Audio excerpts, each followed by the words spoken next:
Krishna. মায়াপুনী Tiger kitchen থেকে সবাইকে স্বাগতম। আশা করি আপনারা ভগবানের কৃপায় ভালোই আছেন। আজকে আমি আপনাদের সাথে একটা নতুন রেসিপি শেয়ার করব। ফুলকপিটা সবাই আমরা রান্না করি অনেক রকমের। আজকে আমি একটু অন্য রকমের রান্না করব, আলাদা রকমের রান্না করব। প্রথমে দেখুন, এখানে আমি একটা ফুলকপি নিয়েছি। ফুলকপিটা প্রথমে আমি বানিয়ে নিচ্ছি।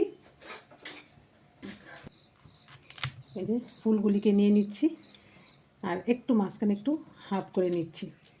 একটু হাফ করে নিলে হয় ভাজাটা ভালো হয়, আর একটু নুনটাও মানে ঢুকে।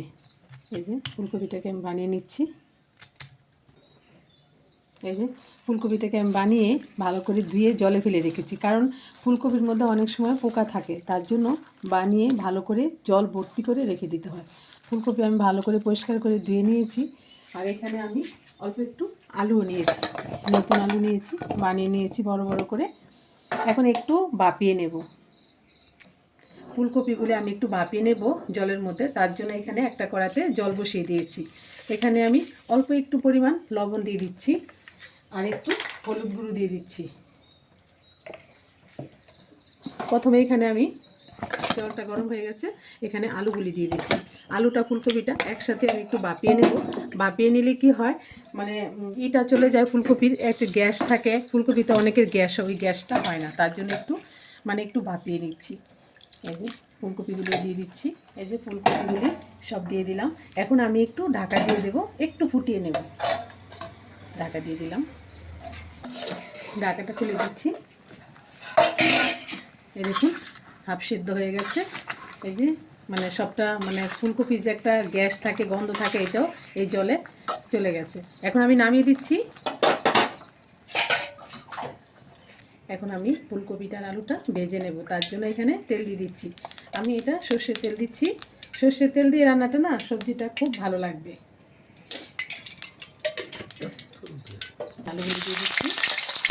আলুগুলি দিয়ে একটু হালকা করে ভেজে নিচ্ছি। একটু ভেজে নিলে সব জিনিসই রান্নাটা খুব সুন্দর হয়। একটু সামান্য একটু লবণ দিয়ে দিচ্ছি, দিয়ে একটু নেড়ে চেড়ে ভেজে নিচ্ছি। এই দেখুন আলুগুলি ভাজা হয়েছে। এখন আমি ফুলকপিতে ভেজে নিচ্ছি এই তেলের মধ্যেই। ফুলকপি একটু হালকা হালকা করে লালচে করে ভেজে নিচ্ছি। এই যে দেখুন ফুলকপিগুলিও ভাজা হয়ে গেছে, একটু লবণ দিয়ে শুধু ভেজে নিলাম। এখন নামিয়ে দিচ্ছি। এখানে আমি 2 চামচ তেল দিয়ে দিলাম, আর এখানে ফোড়নের জন্য নিয়েছি একটু কালো জিরে। এই যে কালো জিরে দিয়ে দিচ্ছি, আর এখানে 3-4টে কাঁচা লঙ্কা দিয়ে দিচ্ছি। ঝালটা আপনারা পছন্দ মতো দিতে পারেন, কিন্তু এটা একটু ঝাল ঝালই ভালো লাগে।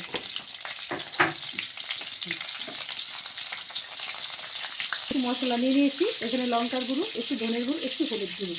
এটা এখন আমি একটু জল দিয়ে গুলে নিচ্ছি।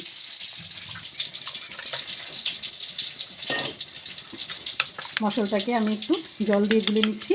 এখন আমি এই কালো জিরাটা আর লঙ্কাটা ভাজা হয়ে গেছে, এটা দিয়ে দিচ্ছি।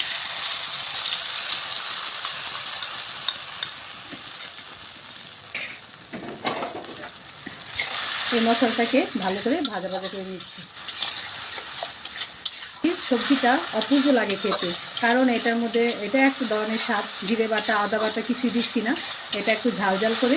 এটা একবার আপনারা ট্রাই করে অবশ্যই ভগবানকে ভোগ লাগাবেন, আর প্রসাদ পেয়ে অবশ্যই আমাকে কমেন্ট করে জানাবেন যে এই সবজিটা কেমন লাগলো আপনাদের। এখন আমি এখানে একটু টমেটো নিয়েছি, অল্প একটু টমেটো দিয়ে দিচ্ছি। স্বাদ মতো লবণ দিয়ে দিচ্ছি।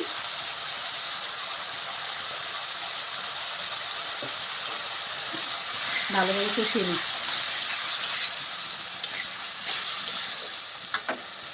আর অল্প পরিমাণে একটু চিনি দিয়ে দিচ্ছি। চিনিটা দিলে কি হয়, টমেটোটাও গলে যাবে আর একটু ব্যালেন্স হবে। ভালোভাবে কষিয়ে নিচ্ছি। দেখুন মশলাটা কষে এসছে, এই যে একদম মানে পুড়ে পড়ে যাচ্ছে, তার মানে মশলাটা ভাজা হয়ে গেছে।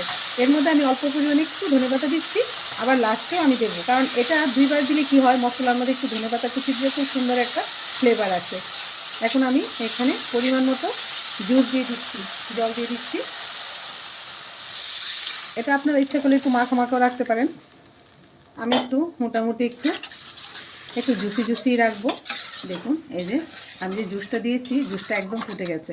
এখন আমি ভাজা ফুলকপি আর আলুটা এর মধ্যে দিয়ে দিচ্ছি।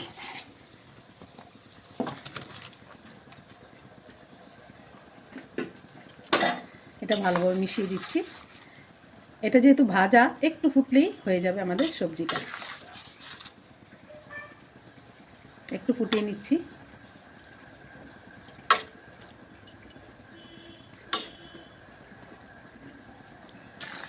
এই যে দেখুন ফুটে গেছে। এখন আমি এই যে লাস্টে আর কিছুটা ধনেপাতা দিয়ে দিচ্ছি উপরে। এটা একদম, এই ফুলকপিটা না একদম আলাদা ধরনের, আপনারা একবার একটু বাড়িতে ট্রাই করবেন, একদম আলাদা ধরনের। আদা জিরে বাটা ছাড়াও খুব ভালো লাগে এই ফুলকপিটা। এই যে আমি আরেক কিছুক্ষণ একটু ফুটিয়ে নিচ্ছি।